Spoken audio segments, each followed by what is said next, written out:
Hello, hello, hello. Welcome to the Better Man Show, where I make the mistake so you do not have to, and I test the gear so you do not have to. I think just now there was a slight technical difficulty because I think there was no audio for the music just now, but um, that's because I'm testing out a few platforms. So my apologies. Hi, my name is BK, and this is a show meant for both men and women where I document my journey on becoming a better person. So, welcome to the Better Man Show. And let me just, so if we are friends, obviously you know who I am. If we're not friends, don't be a stranger. Feel free to add me on Facebook or wherever I'm popping up right now because I'm also currently testing this live stream to several platforms. In fact, tonight I'm testing quite a few things. Hopefully, it's not gonna be too much of a disaster, but life is about testing. So, yesterday I went through a behind the scene of a new platform that I'm using right now, or I've started to reuse again called Ecamm Live because the current use case is more suitable. But and I'll explain why in a bit. So hang on a minute. One quick other thing, and this is the day 45 of a 100 days live stream challenge.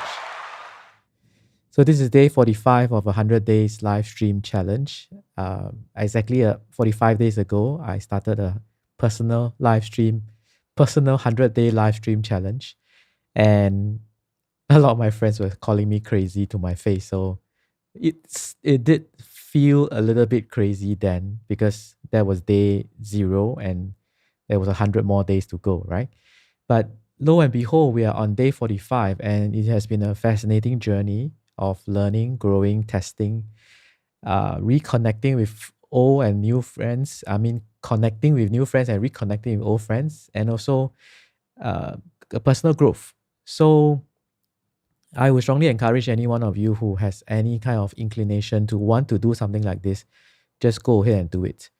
Now, the motivation behind this was because I came across something called 75 Hard by a guy called Andy Frisella. And he has a very challenging program, 75 days of continuous personal discipline. But he has a whole lot of other things that you're supposed to do, including um, a diet, water challenge, exercise, and so on. So go and check him out. Just a quick shout out to him because he was the one who kind of set me on this path. So tonight is day 45, right? And I am kind of testing a few other things at the same time. So hopefully it's not too disastrous. Now, so tonight we are going to talk about between a BMW and a Mercedes Benz, which would you choose? I know it sounds like a clickbait question or title. Yeah, I guess I confess it is a little bit like that. Uh, there's a reason for this question because uh, I am a since 1998. Just a bit of backstory. Since 1998, I've always been using Macs or Apple products. Now, to a lot of friends, they kind of always think that I'm like a Apple fanboy.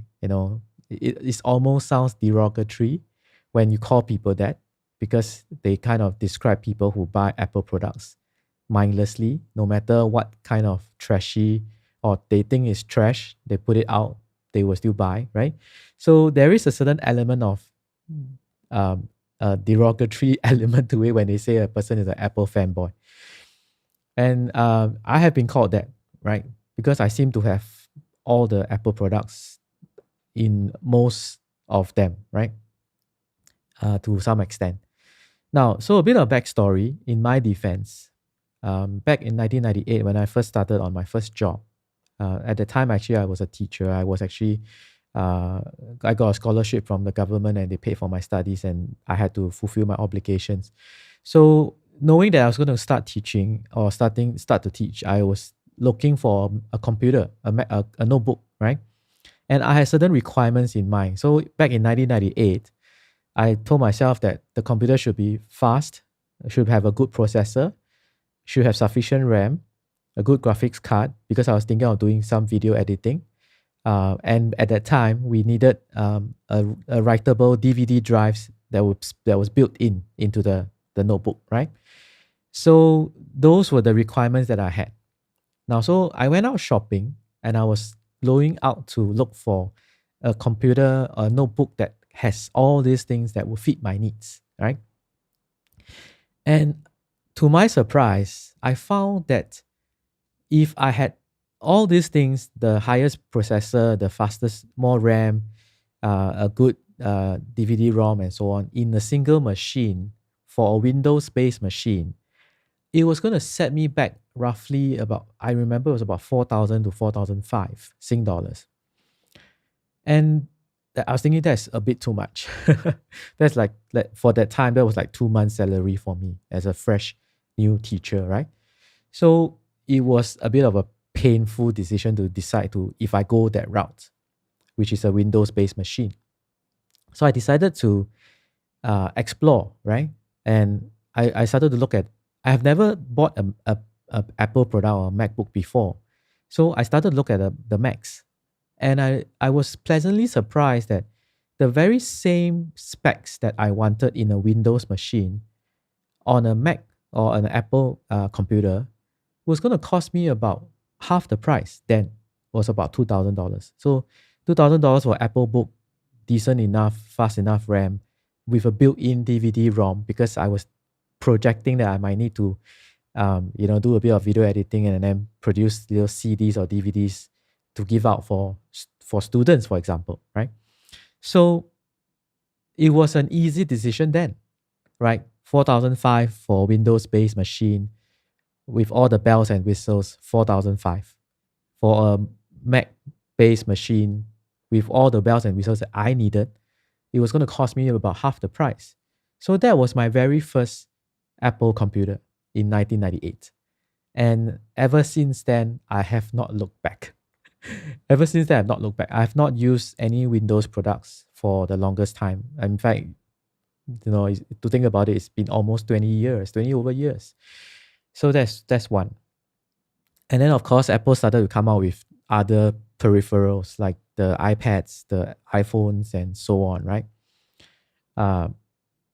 So what happened was, because of the very tightly knit ecosystem, I started to get into the ecosystem, which is brilliant marketing, right? I mean, if you are a business and you're trying to do marketing, obviously you want to tie in your customers into a ecosystem that you have a lot of control or say. But of course, the beauty of it was that everything worked well together, right? So that was an easy decision. Now, so why the title of a BMW or Mercedes Benz? Because my typical response to friends whenever they ask, like, it's like Star Wars. They're trying to entice you to switch over to of course, they think we are the dark side and they are the good side, right? So they're trying to entice us to switch over to their side. And whenever they do that, my simple and very logical response to them, of course, I may not be right, but my simple brain tells me that switching between a Windows-based system and a Mac-based system for now, and switching between an Android-based mobile phone system to an iPhone, from iOS system to Android system, is kind of like choosing between a BMW or a Mercedes Benz. They are pretty much on the same level, right? Both were excellent cars, and it's always personal taste. In fact, it used to be, when we were much younger, we used to have this saying that younger men like BMWs and older men like Mercedes Benz. So perhaps it's also revealing of my age these days, because these days I actually don't mind a Mercedes Benz, right? I would always have said I'm a BMW person last time. So to me, iPhone or Android phones, Windows-based machine or Apple-based or Mac-based machines. It is a difference. I mean, it is just a choice between a BM or a Mercedes Benz. That is how I see it, right? So it is not like switching from a BM to a Maserati or switching from a BM to a Bentley. If the switch gives me the experience of driving a Bentley or driving a Maserati or driving a Lamborghini, right? I would happily switch, right? So right now, there is no compelling reason for me to switch in that sense. Okay, so that is why I I have been very entrenched in the iOS, Apple, and the Mac systems. Now, I currently only have a MacBook Air, which is good enough because I don't do a lot of heavy processing stuff. I do more uh, quite simple stuff, right? Even it handles my video editing pretty well, right? But recently, I picked up an iPad Pro because I wanted, probably age, right? So sometimes when I carry a haversack with all the gear and stuff, it actually hurts the shoulders and the neck and stuff like that, right? So old man already, right? So I was kind of looking at a way to lighten my daily travel or daily carry. And the iPad Pro came highly recommended.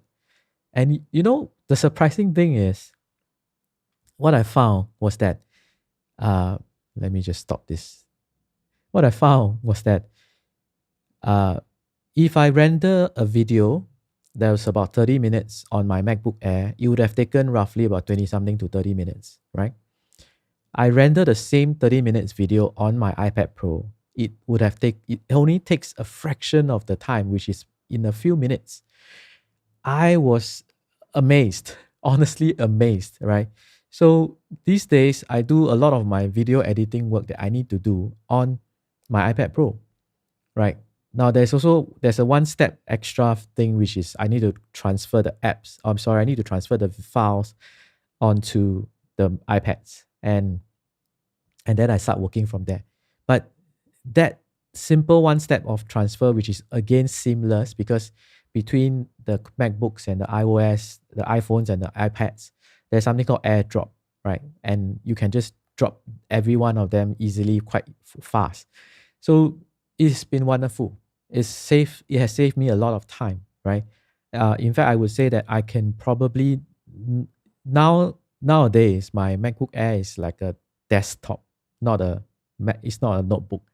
It's not a device I carry around anymore because I carry my iPad Pros more often. Whereas the MacBook is literally permanently onto the left of my screen now, closed, because when it's closed, I seem to find that it functions better. That's how it is now. It's more like a desktop rather than the portable notebook, right? So that's the thing. Now, of course, because of the decision to stick to this ecosystem, then I kind of need to start to learn to work with the existing stuff, right? So part of tonight's show is also another test. I would like to try out something as well. So remember I said that yesterday I kind of said that I've been testing this thing called Ecamm Live, right? So I've been testing something called Ecamm Live, and this is the behind the scenes. So these are all software that is exclusively for Macs. This is all software exclusively for Macs. So this is audio software. So I was just playing around with the audio setup just now because I kind of find that there's something not too right about the audio still a little bit. Anyway, I will let you know the results in due time. But what's interesting now is that I want to test something else because my use case for Ecamm Live originally was always to use it like a virtual cam. And then I wanted to use it so that it can increase the production value of my video camera on a Zoom meeting, for example. But it didn't work out that way because when I do that, typically I have Zoom open, I have Ecamm open, I have that audio thing open, and of course I need Keynote open because Keynote is my presentation app. So tonight I want to try, because we are only on a live stream, we are not on Zoom, right? I'm going to open up Keynote and I want to see how it performs. So Keynote is opening right now. Let's see whether I can do this. Share screen so you can see what I'm doing. New document.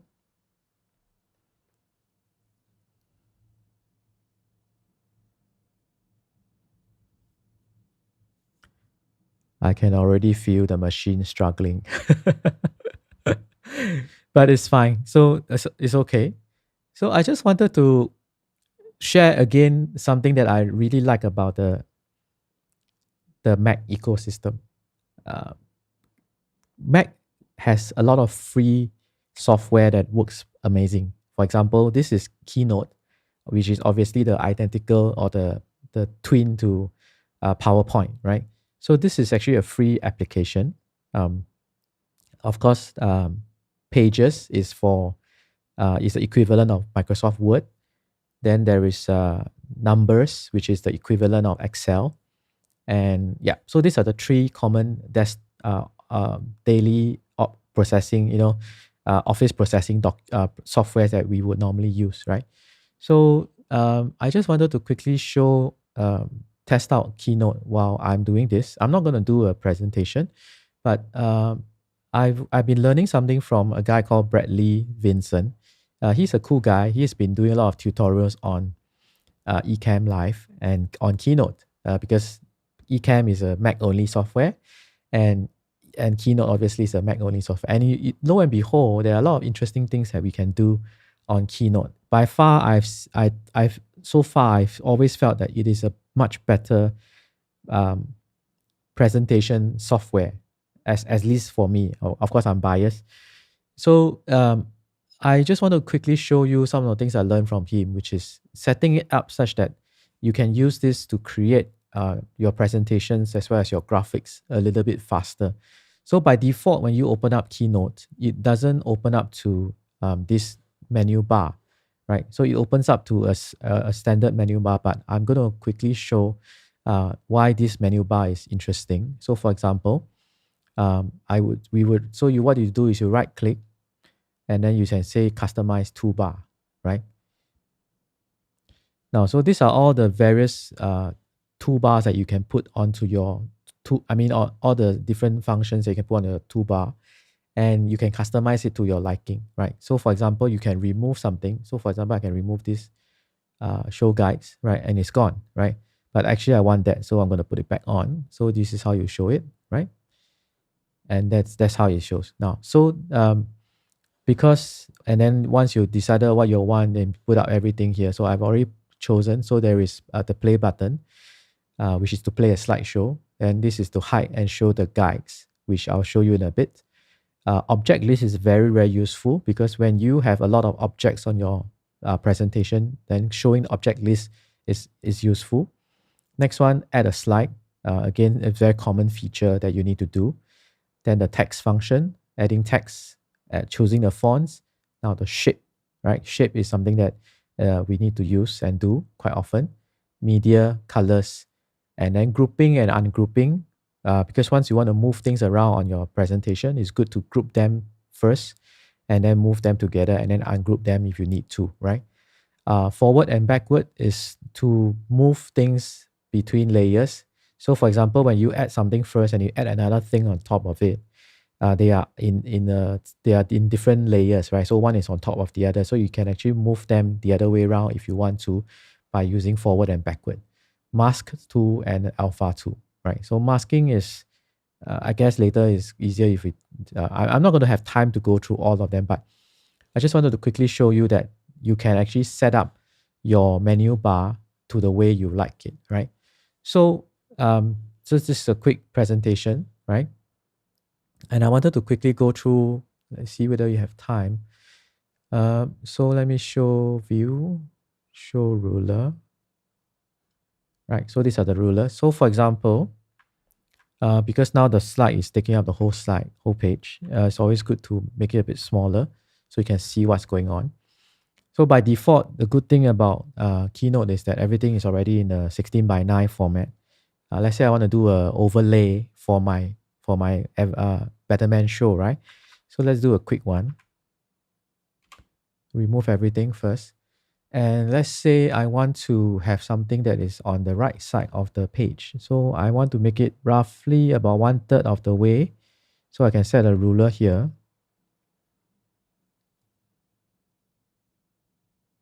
Somewhere here, for example. So it's a quick guide for me. So this is like 1/3 of the way.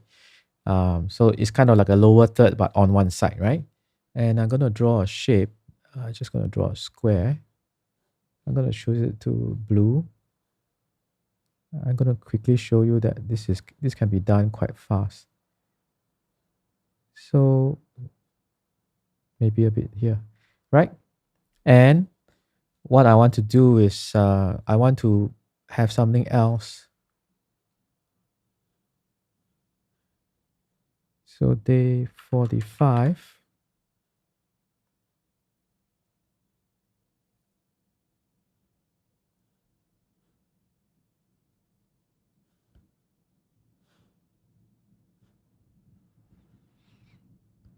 Seems to be running smoothly at the moment. Yeah, so day 45, right? And let's say I want to, what happened to the colors?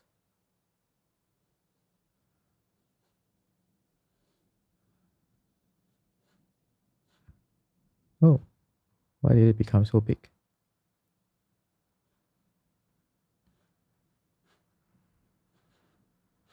See, so this is where the object list is important. So the shape disappeared. The shape disappeared. So I'm going to do a shape again. See blue. And something like this. And this is going to be on top. Bring forward.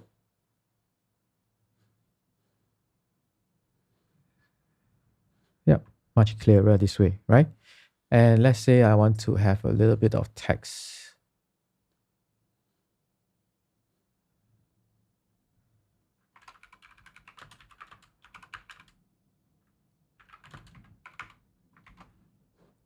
Let's see.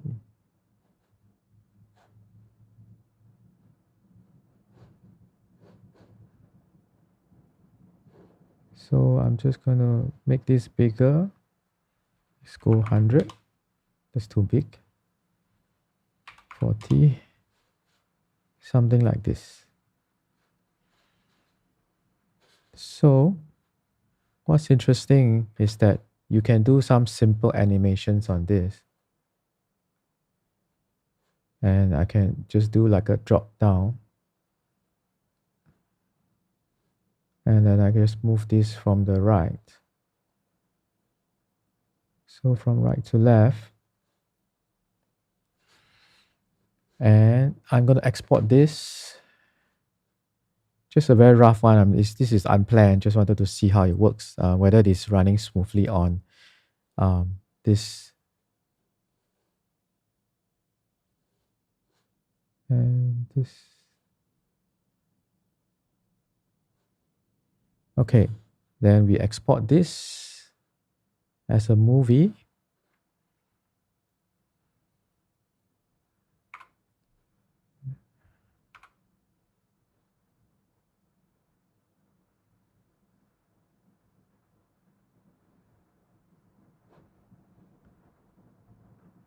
Let's see how it goes. Okay, this seems to be keeping up so far on the live stream, which is good. Overlay 2. I'm going to stop the screen share.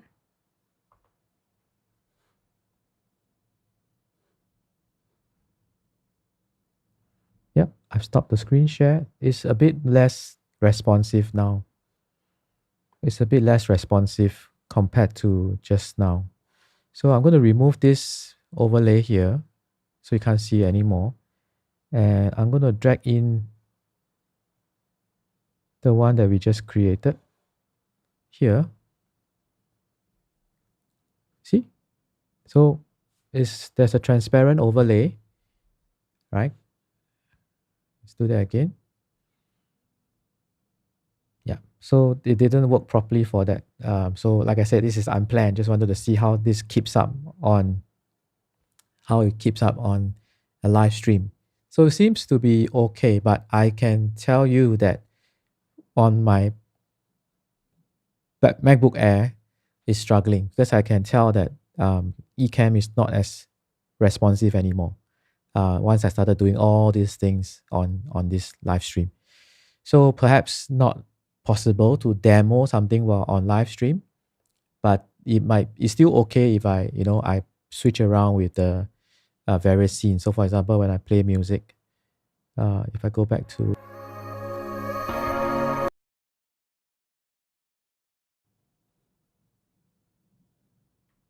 so this should be playing fine, right? And then I go back to my, yeah. So this should be fine. So let me know in the comments. Oh, I can see comments here. What happens if I click on this? Does it show up? No, it doesn't.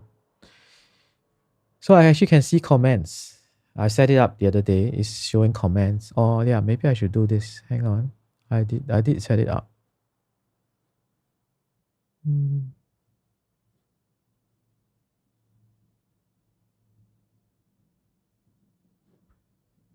Okay, it's not loading.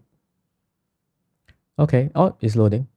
It's a bit slow. So like I said, once I started all these other apps, it seems to take a bit longer to show up. Yes, definitely sluggish. In fact, I'm going to replay this and watch, and I think there will be some delay in the audio and video syncs already. So, backstory of why I am still entrenched in the Mac ecosystem, including the iOS, the mobile, and as well as the tablets. If the experience for Switch can be a jump from a BM to a Maserati or a Lamborghini, I will probably make a switch. But as of now, it still feels like a switch between a BM and a Merc.